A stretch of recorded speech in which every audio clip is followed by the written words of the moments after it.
Salamat sa kanta sa atong choir.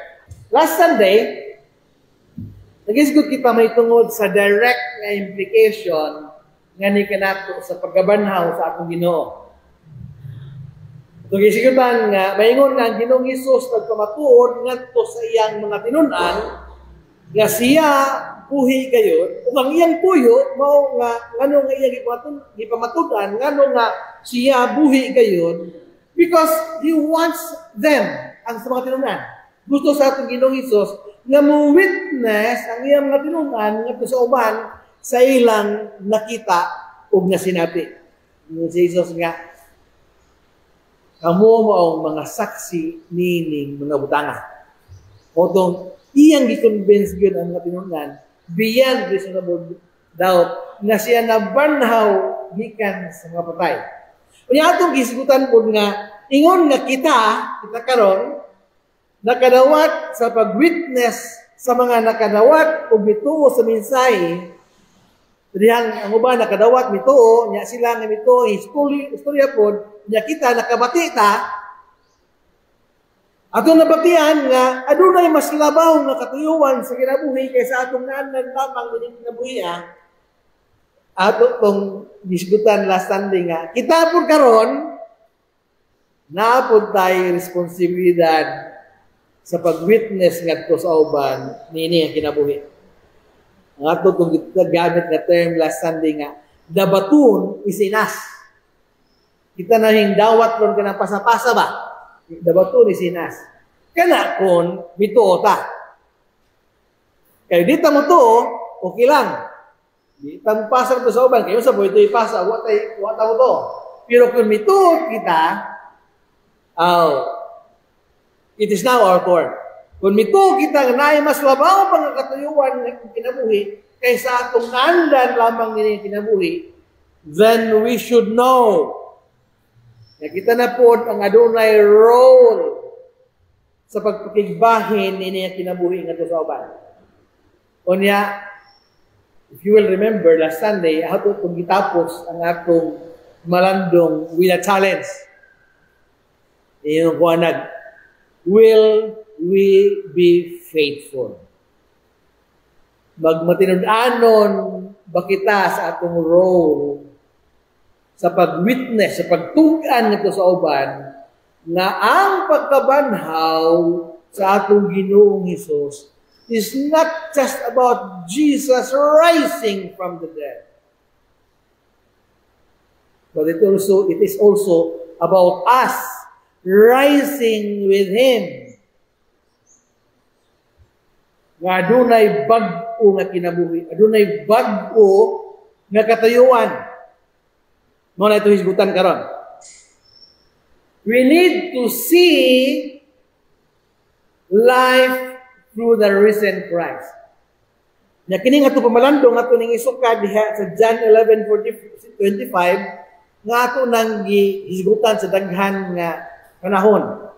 But I feel that we need to read and reflect atong pamalandungan kining gisulti sa atong Ginoo dinhi aron mo sink in diha sa atong kasing-kasing o diha sa atong una-una kung unsa ang meaning o kung unsa ang implication niini diha sa atong kinabuhi. Di ba sa kaniya diha sa Juan 11:25 ingon si Jesus dinhi nga ako mao ang pagkabanhaw ug ang kinabuhi. Ang nagtuo kanako bisan tuod mamatay, mabuhi. This is a very powerful statement. And its implication diha sa atong kinabuhi is very important. Kaysa ako nang gisulti ganiha, tungod niini, tungod kay gipamatutan sa atong Ginoong Hesus nga siya gayud ang pagkabanhaw ug ang kinabuhi, then we need to see life diha sa iyang pagkabanhaw. Now, last Sunday, itong gisgutan ang mga practical steps on how to apply this task diha sa itong kinabuhi. Nga itong gisgutan nga diha sa itong pag-witness at itong unahon ng atong pamilya. Then, atining buhaton din sa simbahan, sa community, ug diha sa atong adlaw-adlaw nga kinabuhi. Now, I would like to discuss first kining developmental stage of worldviews. Atining isgutan kay kung sa atong panlantaw, kung sa atong mindset, mo na magagiya diha sa atong mga decision. Ang ngayon nato lang tawon tungod kay we need to understand sa mindset o worldviews nga sa atong pangistoryahan. Ano mo istorya ta sa uban? We need to tell them na mo ni ang bagong mindset. Niya kinalantang makasabot niini. Aron sila mutubiyan. Reasonable doubts nga tinod ng istorya nga dunay mas labaw pa nga katuyuan sa kinabuhi. Dili lamang ini kinabuhi nato sa kalibutan. Pagsugod na sa ato pagkatao, kinigingog infancy days, 0 to 2 years old. Kinigidara, basta kay wala may problema sa diaper, ay meron ko nanay diaper sa una, lampin mo to. Wala may problema sa diaper, naitsupon, makatug, inigmata, wag yun ay problema. Okay yun na siya. Diya sa mga studies scientific, ingon ni kini ko nga stage, mo ni ang world, the world is a place to trust or fear. Diya sa mga bata. Through care and consistency, ang mga bata learn whether life is safe or threatening. Katong nag-major og psychology ni very familiar ni kang Eric Erikson sa psychology. Isa naka-agi ni sa college. Eric Erikson. Anyway. Then, ang sunod na is, gingon nag-early childhood. Gikan sa 2 years old to 7 years old. I-classify kini nga early childhood nga imaginative and imitative stage. Meaning a stage, ang mga bata will reflect sa values and beliefs sa mga nagatiman nila without questioning. Ano, may question. Pero with trust, di ba? Dili na sila mong trust, dili na sila mingon kanabang nagduda sila o gatiman papagayo. Kung sila makita diha sa mga caregiver nila, mo-trust na sila. Then, 7 to 12 years old. Ngayon ni sa, this is the middle childhood. And then, mag-start pag-form ang ilang worldviews. Meaning a stage, ang mga bata, ibaw nga, naadi ay rules. Growing sense of right and wrong begins to define what is fair and meaningful. Then, the adolescent period, 13 to 18 years old. Kini siya nga period, gingon ni og questioning and identity formation stage. This is very critical. Of course, critical tong gigan sa infancy, ngadto sa early childhood, o sa sunod. Pero kini nga adolescent period, this is very critical. Tungod kay kini stage, everything will be examined from the beliefs to relationship. Ilang gitry pangita ang ilang identity. Mo nang we need to be careful sa pag-relate nato sa atong message niini nga stage. Because they will be forming their own beliefs, their own identity. Then, gingon ang sunod og young adulthood, kining 19 to 30 years old. This is time for personal commitment and integration. They would know na ang kalibutan is a choice. Kinahanglan upili ka.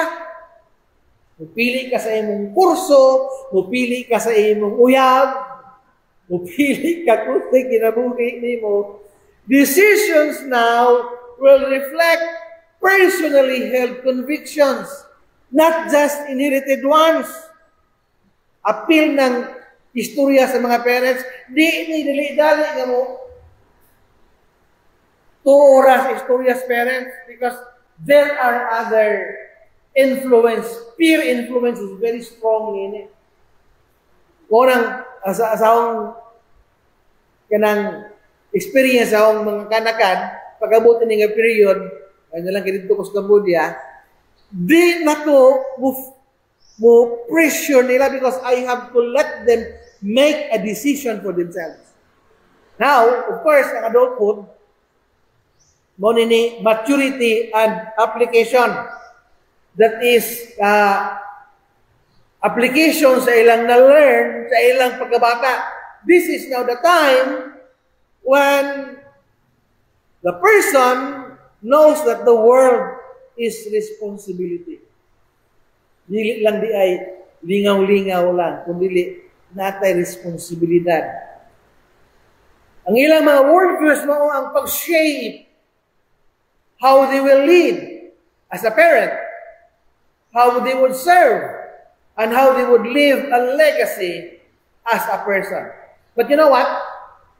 Ikaw man in a journey, labi na sa panahon na matigulang ka na, matigulang na ta, kanunay gihapon tang question about life.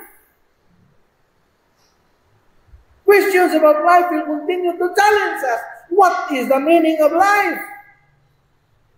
And what happens when life ends? Dili mo undang mga tupong-tana.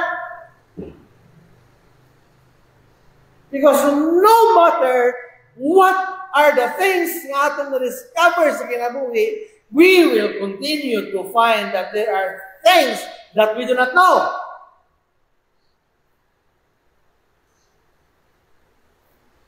What a final stage sa worldview.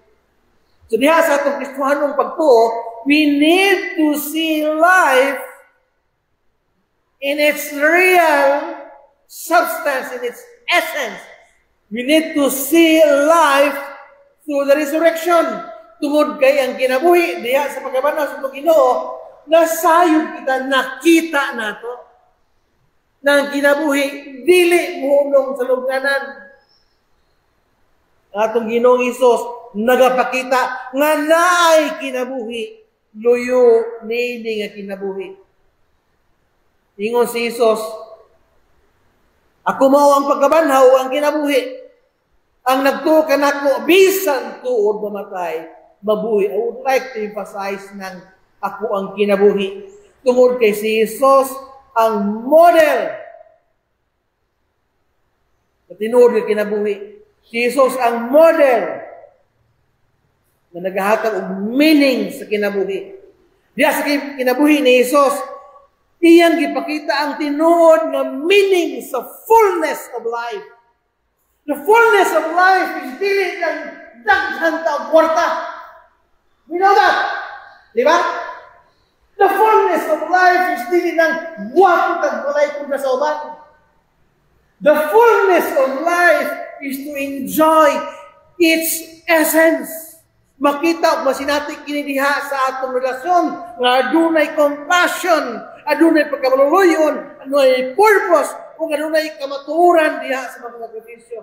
And most importantly, diha sa atong relasyon, di lamang sa atong pamilya, di lamang sa atong silingan o sa atong mga paryente, labi na gyud sa atong kadugtungan sa atong Ginoong Dios nga amahan. This is the definition of life. Sorry kayo, udag na. Kusog-kusog lang. Ganahan lang mo. Ganahan sa istorya bita kayo murag musika na. Anyway, many definitions sa kinabuhi as what we see in Jesus Christ. Iyang gipakita nga ang tinuod na kinabuhi dili lamang biological kundili espiritual.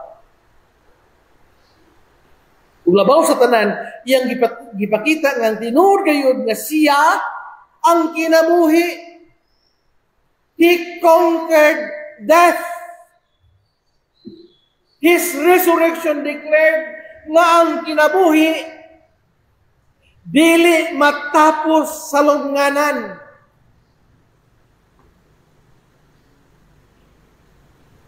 Ang kamatayon is no longer the boundary sa atong pagkamao. Dili mo kining entrance ngadto sa eternity. Jesus redefined human purposes. Diha kaniya atong makita that life is not only survival, di lamang survival o alang lamang sa atong kaugalingon. Yang ipakita ang kinabuhi is about love, mission, and eternity. Life has meaning beyond earth. And this is something hangtod karon is still a revolutionary reality. Tungod kay kasagaran sa mga tao, di makahuna-huna nga ang tinuod ng kahulugan sa kinabuhi is labaw sa atong kinabuhi, nining kinabuhi. We seldom think about those things. Ang atong una-una, this is life. Kung hayahay na, this is life. Only to find out na kung matigulang na ta, we still continue to struggle against the insecurity of life. Unang kasagaran ng mga tao, maniguro ug maayo, alang lamang nining kinabuhi. Apil na ang daghan ng mga Kristohano. Apil na niini ang uban kanato, kung dili man kadaghanan kanato. We only think about this life. Bisan kung religious ta, but our mindset, our worldview, is basically alang lamang nining kinabuhiya. We can test this. Para mag-ambot na si Ginoo, sa metong yan po. Kanang karoon na ito pangayon sa Ginoo, that would test unsa ang atong mindset sa kinabuhi. Kung ang atong pangayon na sa Ginoo is alang lamang kinabuhiya, then that is our worldview. Gusto kagkabangan sa Ginoo sa atong kinabuhi karon. We do not think what would happen beyond this life. But life has meaning beyond earth. Mo na atong makita diha sa atong Ginoo.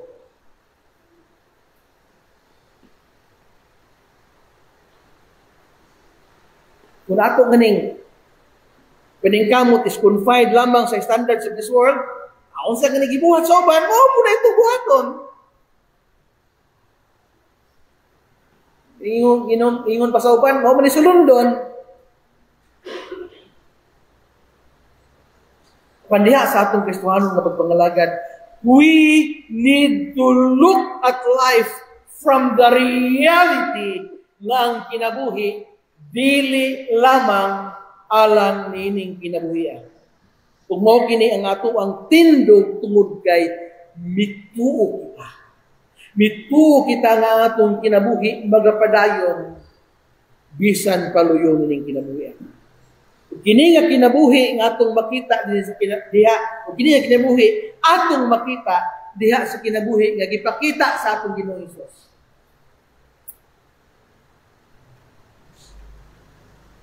Usa sa tanan nga nagkasabot nini, tanan nga mituo nini si Apostol Pablo ningon, mga minahal kong kaigsuonan, tindog kamo nga liggon o dili matarog. Gingon kini ni Pablo sa pagsulti tungod kay nasayod siya o nakasinati siya nga kung dili ang mga Kristohanon mutindog sa precious ning kinabuhiya, manalangin kita. Di ba? Madala ta.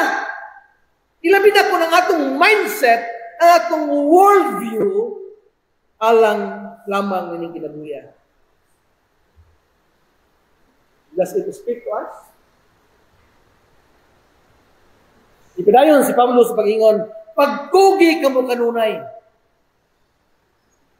Pagpuhi ka mo kanunay sa inyong pag-alagad sa Ginoo, kay nasayod ka mo nga ang inyong pag-alagad dili kayo't makawa.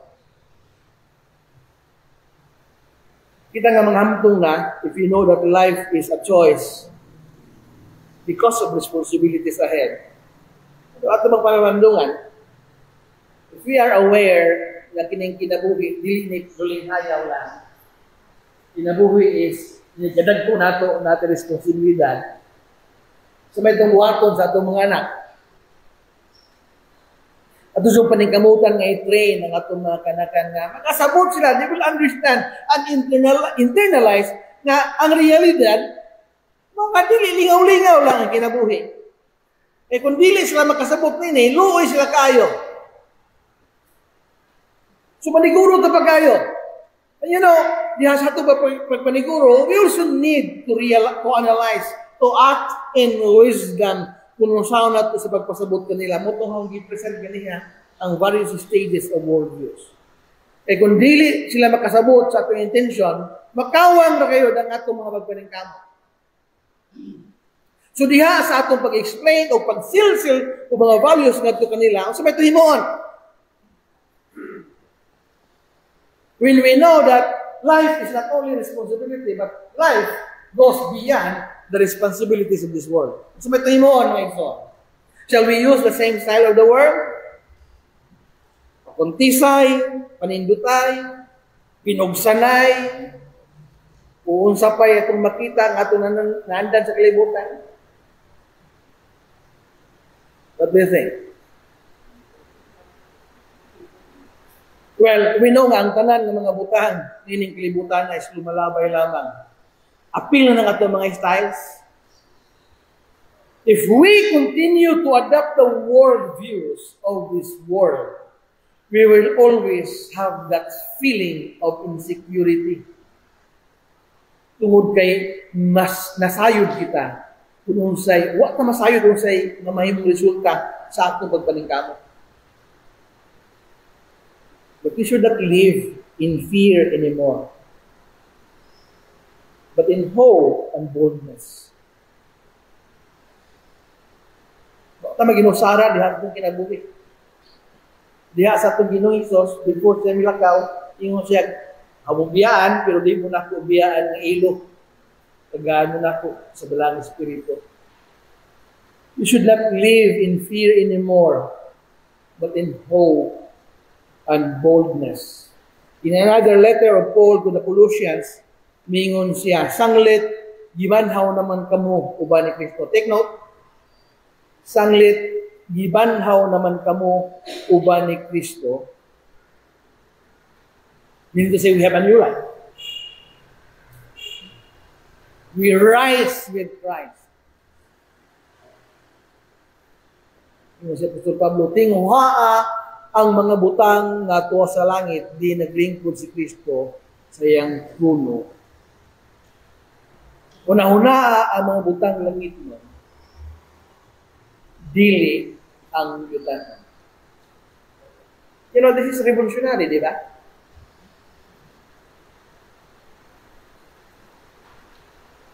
Next Sunday, we will discuss nini nga topic kung saan man ang mga butang nga tuwa sa langit nga ngayon nato nga mo'y atong kinuhaon.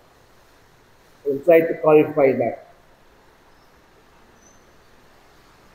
Mga isuon ko diya sa Ginoo, we need to know and remember always. Gibanhaw na kita uban kang Kristo kung mituo kita.